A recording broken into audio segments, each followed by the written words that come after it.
की मुश्किलें बढ़ती हुई नजर आ रही है। आरजेडी नेता को 1 साल की जेल की सजा मिली है। एमपी एमएलए कोर्ट ने ये सजा सुनाई है। 10,000 रुपए जुर्माना भी लगाया गया है। साल 2018 का मानहानि का ये मामला है।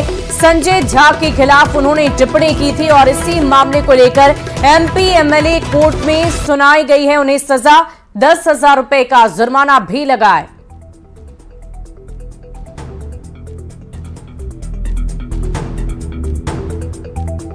2018 का एक ये केस था, मामला था, और उसी में आज न्यायालय के द्वारा शिवानंद तिवारी को दोषी पाते हुए, मानहानि के आरोप में दोषी पाते हुए 1 साल की सजा और 10,000 का फाइन लगाया गया है।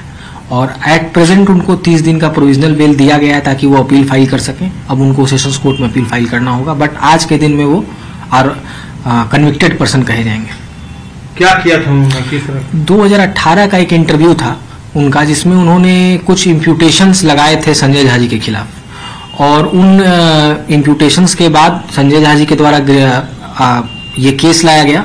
और इस केस में आफ्टर ट्रायल कोर्ट के द्वारा पाया गया कि हाँ, शिवानंद तिवारी दोषी हैं। उनके स्टेटमेंट के कारण संजय झा जी का जो व्यक्तित्व है, उनका जो समाज में इज्जत है, उसको धूमिल हुआ है। संजय झा अभी फिलहाल सूचना अभी वो मंत्री हैं सरकार में।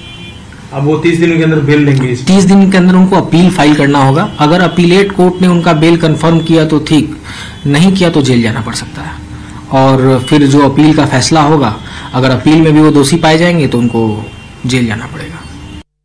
और इसी बीच राजधानी पटना से आपको बड़ी खबर बताई। एनआईए कोर्ट ने 3 नक्सलियों को सजा सुनाई है।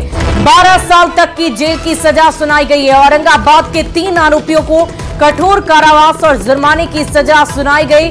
उदित नारायण सिंह और अखिलेश सिंह को 12-12 साल की सश्रम कारावास की सजा दी गई है। साथ ही 5-5 हजार रुपए जुर्माने की भी सजा सुनाई गई है। वहीं अर्जुन उर्फ मणि यादव को 10 साल के कठोर कारावास की सजा सुनाई गई।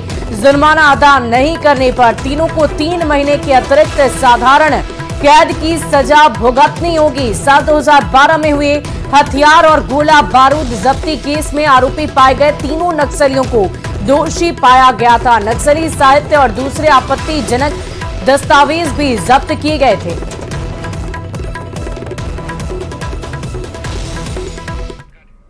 और बीजेपी के खिलाफ 2024 में मोर्चा खोलने के बाद 26 पार्टियों ने मिलकर INDIA गठबंधन बनाया। एक सुर में बीजेपी को पटखनी देने की योजना अपनाई गई। लेकिन 5 राज्यों के विधानसभा चुनाव के नतीजे आने के बाद विपक्षी खेमे में हाहाकार मच गया है। पार्टियों की अंदरूनी खींचतान भी अब सामने आ रही है। और इसी बीच 6 दिसंबर को दिल्ली में बुलाई गई INDIA की बैठक अचानक से टाल दी गई।